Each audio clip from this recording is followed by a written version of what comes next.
Hello, everyone. My name is Ram Vennam. I am accompanied by my colleague, Jason Speck. We're both field engineers here at Solo.io.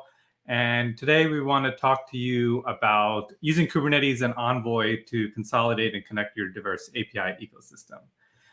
As field engineers at Solo, we work on the front lines helping our customers and prospects adopt cloud-native architecture. So we help them build secure, fault-tolerant, and distributed architectures. A little bit about Solo. At Solo, what we do is we help users solve their application networking needs. And when I say application networking, for me to break that down a little bit, by applications, we mean Kubernetes workloads, VMs, Lambdas, monoliths, and external services, any databases that you want to bring in. And then networking are all things like to being able to secure the traffic between those applications, to observe the traffic, and as well as to be able to control it. So secure, control, and observe are the things that we do for application networking. And we do that by building on a unified application platform that leverages leading open source projects like Istio, Envoy, Cilium, GraphQL, eBPF, and of course, Kubernetes. We're a well-funded company. We took our Series C 135 million round of funding in 2020. We're growing. We have a lot of satisfied customers. And open source is very key to everything that we do. So we contribute upstream to those various projects I mentioned. And then we also have a lot of leadership positions in those projects. At the core of everything that we do and the discussion today is Envoy. As users started adopting microservices, there's a lot of advantages, but they also hit a lot of operational challenges.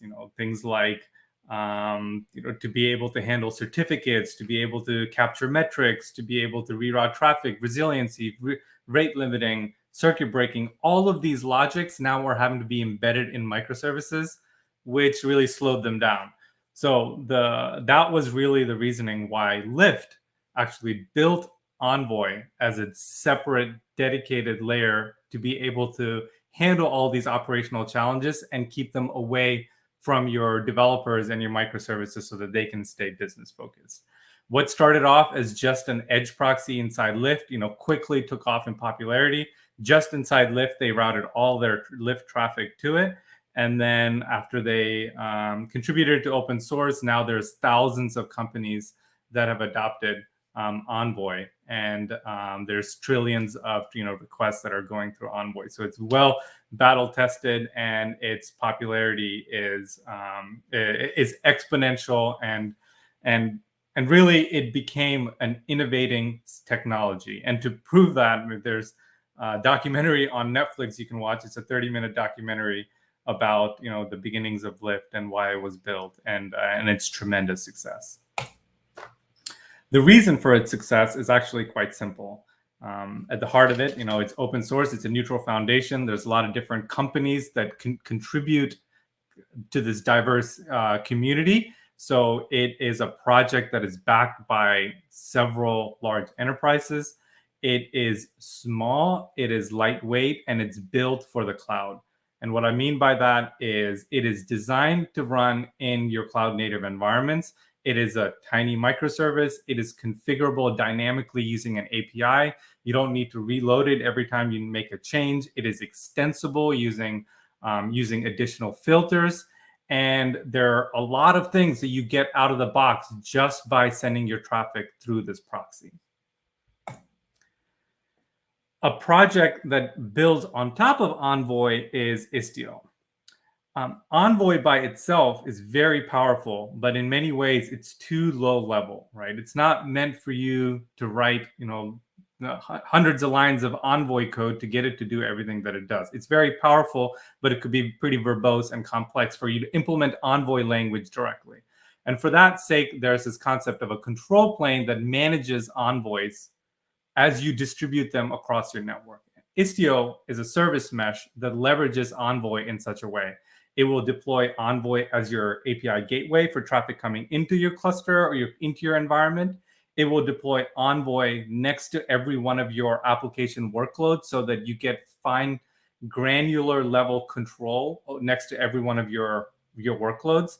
And Istio D is the control plane that programs all of these envoys so that you don't have to program every single one of them directly.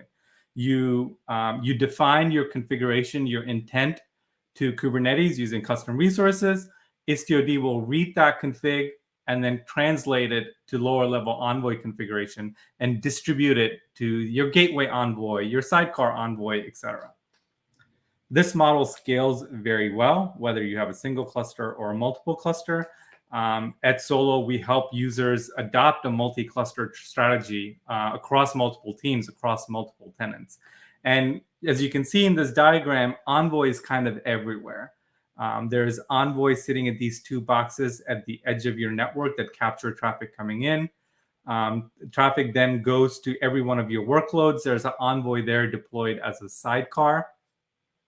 When you want to do multi-cluster traffic routing or between Kubernetes cluster and VMs or Kubernetes clusters and Lambdas, Envoy also comes into the picture to be able to bridge the gap between clusters by leveraging, deploying Envoy in what we call the east-west gateway pattern, so that it kind of acts as the layer that bridges east-west traffic together, regardless of how your workload is.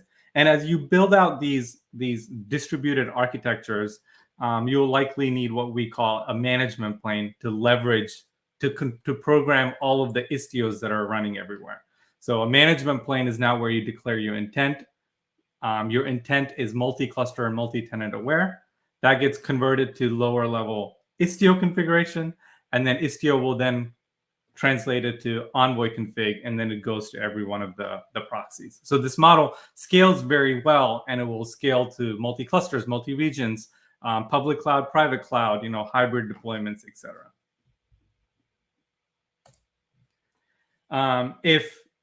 If deploying Envoy next to every one of your Kubernetes workloads is an operational challenge, if it is like a compute or runtime challenge, Istio now has a brand new deployment pattern called Ambient, which lets you deploy Envoy in an intelligently shared way. So a set of namespace, a namespace can share an Envoy, or a service account can share an Envoy, so that a few applications can share Envoy. So that's what this layer 7 proxy is that you're sharing Envoy across a few applications so that you get the benefit of having a multi-tenant Envoy, the lesser footprint, the lesser operational overhead, but still not have to worry about things like noisy neighbor problems, because you're not sharing Envoy with everybody in your cluster or everybody in your node. So this is going to be pretty much,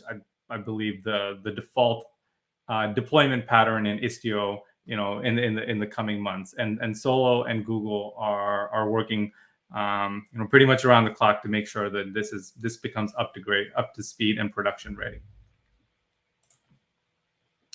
The next thing I want to talk about is extending Envoy. Envoy can be extended using what Envoy calls filters, right? So any traffic that comes in goes through this filter chain, and it gives you the ability to add functionality to Envoy by adding additional filters. One way of adding filters is for you to write a filter in native C++ and then statically link to Envoy and rebuild it. Obviously, that requires more development time for you to be able to rebuild and manage your own Envoy. Thankfully, there's a different way. You can also extend Envoy using what we call WebAssembly, which allows you to write your filters using higher level languages like C, C++, Rust, etc., and then compile it down to binaries, which are then dynamically loaded into Envoy during runtime. So very powerful way of extending it. The next set of extensions that we believe are going to be very key to Envoy and the future is being able to extend Envoy with GraphQL functionality. For those that are not familiar with GraphQL, GraphQL solves the problem of having to go back to the server to get all the data that you need. This is a big challenge with REST APIs, is that every REST call that goes to a microservice typically clients have to make multiple REST calls to be able to get all the data that you need. If you ever go to the website and check and introspect the requests, you'll see that there's tens or maybe hundreds of XHR requests that go to the server to get all the data that it needs. With GraphQL, you can tell it all the data that you want, and it will go fetch that data for you and come back with exactly what you asked for. So for example, you can issue a GraphQL query that says, I want the name, location, the address, etc. And the GraphQL server, which runs in the server environment, will go fetch all of those REST APIs or whatever it needs to, and then respond back to the client with a single response. It is also it's got its own language. It's got a schema associated with it, so it lets you define your API, which enables you to build rich editors so that you can have rich functionality for how you interact with your API. A common way we've seen users adopt GraphQL is to throw a GraphQL server in front of all of their microservices, and those microservices can be REST or gRPC or GraphQL themselves. And then different lines of businesses can have their own little GraphQL server, and then you can have a federated graph that kind of stitches all of those together. When you think about traffic, how traffic is flowing through the mesh, typically what we see is that traffic goes through the gateway, some API gateway solution like Envoy, and then goes through the GraphQL server and then gets to your application. Same thing with the sidecars. There's these additional hops that are there, and this is a problem that we want to solve. And this problem exists because the API gateway functionality is different from GraphQL functionality. The GraphQL is an application interface, so it solves things like overfetching data and then providing clients with exactly the data they want. But application networking, on the other hand, has to do with rate limiting, securing, WAF, DLP. These are traditional API gateway things. So they're separate, but just because they're separate doesn't mean you can't do them together in a single network hub. And you can accomplish that by extending Envoy to have GraphQL functionality. GraphQL has already been extended by Solo and other vendors to have functionalities like WAF, DLP, integration with Lambda, SOAP filters, etc. So extending it with GraphQL functionality is just a natural extension. When you deploy it in a service mesh environment, the same Istio ingress gateway that is Envoy under the cover will now act as your GraphQL server. So now traffic comes into your Istio ingress gateway. The GraphQL filter will kick in. It will decode the query. It will apply any security API gateway functionality that you previously would have done. And then now that Envoy can now talk directly to your backends, your REST APIs, your gRPC, your SOAP microservices. And then Envoy will now respond back to the client. So you don't need a dedicated GraphQL server. Your API gateway, your ingress gateway that's built on Envoy can accomplish this functionality. So it's very powerful. Next, I'm going to hand it over to Jason to talk about the various implementation patterns for GraphQL. Yeah. So the big idea here with the remaining time is that we have all of these technologies. We've introduced Envoy, we've introduced Istio, we've introduced Kubernetes, and it's not as if you pick up one and you have to drop another. There's a lot of overlap, and as you can see here on the screen, GraphQL Platform. The main idea I want to get across with the remaining time is that there's a lot you can apply to GraphQL from the platform engineering domain. As you can see, go back one more time. Those domains in rough outline are creation patterns, lifecycle management, security, availability and scale, and performance. And the several that we're going to talk about today are creation patterns, lifecycle management, and a little bit about security. If you can move on, Ram. Okay, so like I said earlier, it's not a matter of picking something up immediately and then having to drop something else. There's going to be several different approaches to the way that you can start integrating GraphQL into your API infrastructure. 3 are listed here. Imperative being basically create everything from the code base up, where you're actually introducing frameworks in your language and you're establishing all of the connections for your APIs and making sure you have all of the policies. This is the most robust option. This is going to be the most cost intense from a developer perspective. but it's one that you see a lot of people that are getting into GraphQL start with, just because it starts with the language they know, the environments they know, and all of the information that's already been built up from years of experience. We see as you mature, you might see some declarative approaches where you already know that you have requirements X, Y, and Z, and you just need to quickly implement them without having to go through an internal process to build up the entire solution. And so that's where declarative is going to come in. That there are options out there. One of our option is one of them that allows you to declaratively implement a lot of GraphQL functionality, sort in GitHub, and then use your standard GitOps functionality to deploy GraphQL, to make changes, to update schemas, to make sure that your networking traffic gets to where it needs to go. And the last part is to use what you already have to the greatest degree. If you have open API specs, if you have gRPC protos, there are going to be frameworks that allow you to generate the GraphQL information from that pre-existing information automatically through some sort of engine. You can click next.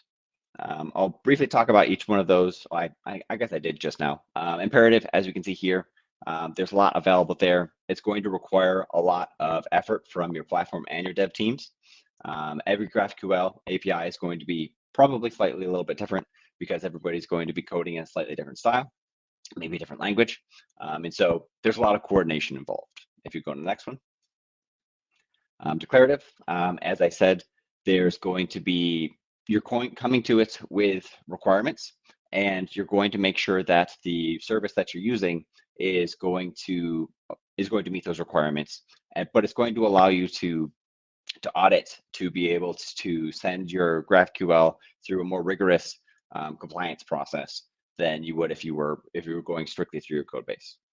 And then lastly, the general pattern, as I had mentioned before, you can take your open API docs, you can take your gRPC docs, you can even take some database schemas, dump them right into your engine, and you'll see GraphQL on the other side.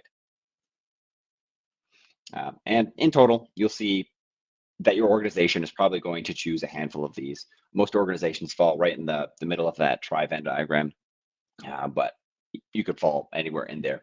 As long as you're somewhere in this space, you'll probably be on the right foot to get into GraphQL and to see some value out of it. The second part, I want to talk of the overlap between platform engineering and a little bit of your front-end API designing, is that there's going to be a lot more lifecycle involved as you adopt GraphQL. You're going to see schemas change pretty regularly. I'm sure with REST and Open API, you might already have a process for deprecating APIs, for making breaking changes, clarifying what is a breaking change. Maybe you'll be introducing new fields.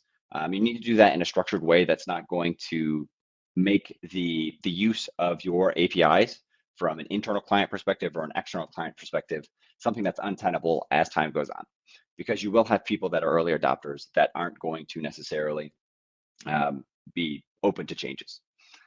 One of the products that we have that we're very fond of is GraphQL Inspector. You'll see a link there. It's an open source project.